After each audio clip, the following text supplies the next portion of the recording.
Hi guys, this is Eli Kaplan for Ancestral Recall. Today I'm going to tell you guys a new story about my experiences at Grand Prix Philly 2014, which was last Sunday as of the shooting of this video. This is the story of a guy with a punter's chance showing up with 0 buys and not a lot of hope, to be honest. I've been playing Friday Night Magic fairly consistently for the last few years and had a really solid standard season last year. During Innistrad and Return to Ravnica Standard at Redcap's Corner, the best and most competitive store in Philly, playing at Friday Night Magics with usually about 40 people showing up, I made top 8 23 out of 26 weeks. And most weeks I made it to top 4 where we would generally split and do cash. Most months I missed 1 week due to heading back home to Scranton, my hometown, to visit family and friends, or illness or whatever. By the way, since Theros dropped, yeah, my standard hasn't been doing quite as well. But with grad school and a 30-hour teaching gig every week, that was pretty much all the magic I allotted myself. The most limited play I got was on Moto for 2 to 4 weeks after a new set release, where I would draft the living crap out of the new set, especially small set triple draft. I did 30 drafts in 2 weeks when Born of the Gods came out of Born, Born, Born. And that's a lot for a guy who has a pretty busy schedule. Generally speaking, when I'm on Moto, I draft Swiss because I want some kind of regular return. The 4-3-2-2s, I've been burned on those in round 1 too many times to count. And 8-4s, I don't feel like I'm good enough to win out drafts on a consistent basis. But anyway, after, 30 or so drafts, I usually had enough cards to play some Constructed in the casual room when I had free time, and I got to play Standard fairly regularly. Generally speaking, when I go to pre-releases, face-to-face, and on Moto, I generally do well. But I knew in my heart, overall, when it came to Limited, I was definitely slacking off. So Friday morning, I had a job interview for a summer teaching gig where I could pick up more hours at UPenn. And after the interview, which went really well, to be honest, I was stoked. So I headed over to the tournament sites, got in line, and got my playmats, and then I entered a trial because I had no buys, and I bombed out in round 2. And I said, you know what? It's fine. I'll just go in on Saturday, get a bunch of footage for my show. I'll play for a couple rounds until I get eliminated, and then I'll just hang out with a couple buddies, maybe get some drafting of chaos drafts in, have a good time. Next morning, I show up, and here is my sealed deck. Okay, so this is my sealed pool. Happily, I have all the cards, so I can represent on Moto exactly what I've got. So this is true for my sealed deck and for my second draft deck, but unfortunately not my first. So anyway, let's start off looking at our colors. Before we actually look at the deck, let's look at the cards that I eliminated.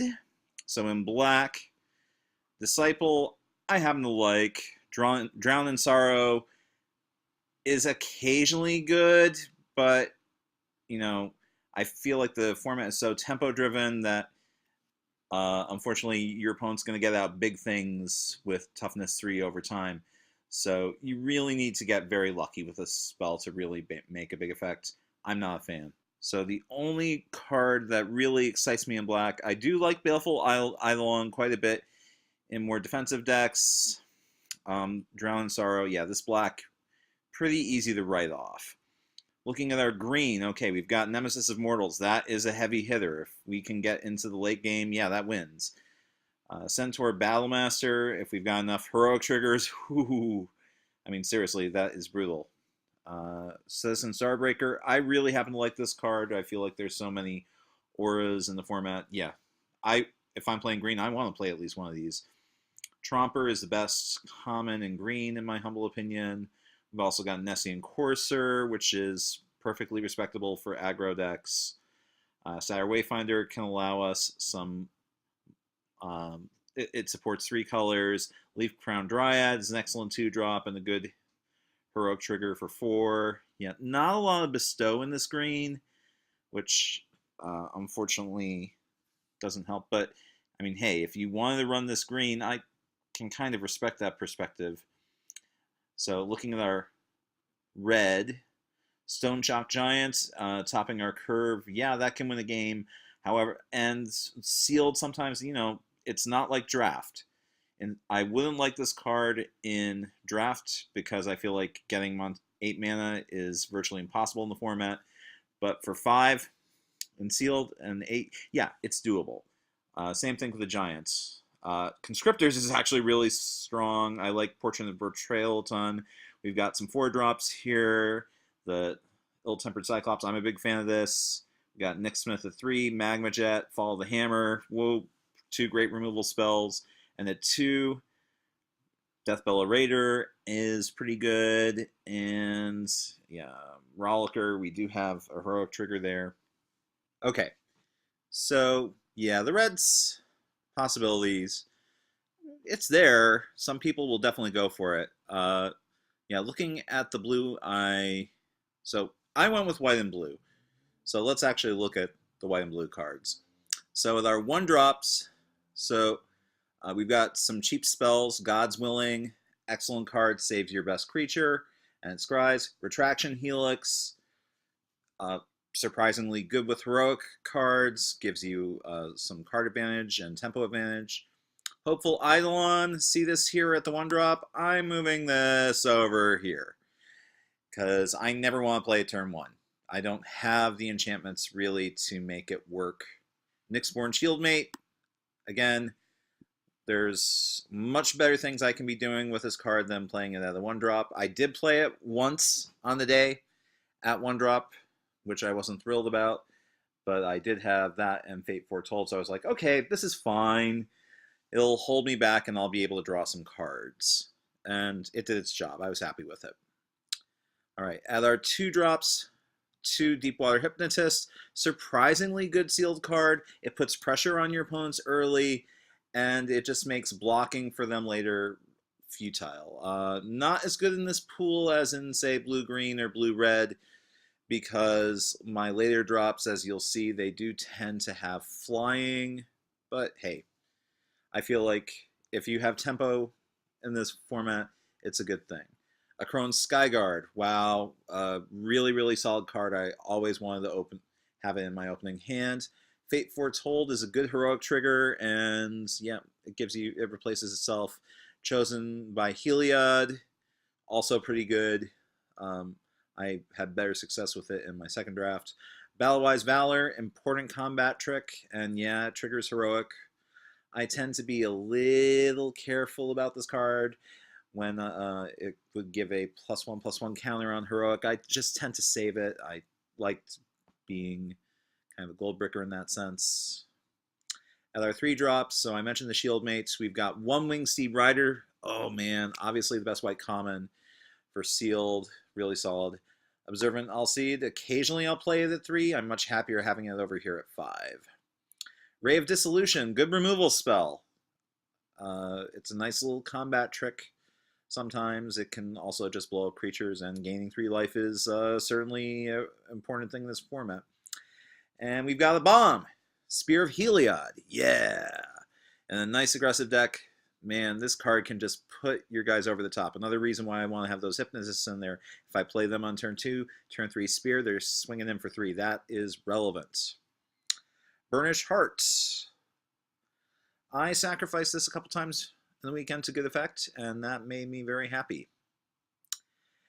At 4 mana, we've got our Hopeful Eidolon Bestowed and Chorus of the Tides. Here's a flyer. Nice way to get damage in. I don't really care for that heroic trigger, but sometimes it's what you need. Excoriate. Here's a removal spell. You're going to take some pain for it, but yeah, it generally is a good card. Observant Alcide, good heroic trigger, and just it's a decent 5-mana spell that just can put heroic guys over the top. It's not too fantastic afterwards, but whatever. I'll play it. Sphinx's Disciple. If I have enough time to get this online, oh man, drawing an extra card every turn wins games. Yeah, really good. Sealock Monster. This is another late game playing, and it won me a couple games by attacking, throwing a hopeful Eidolon on this after Monstrosity. Uh,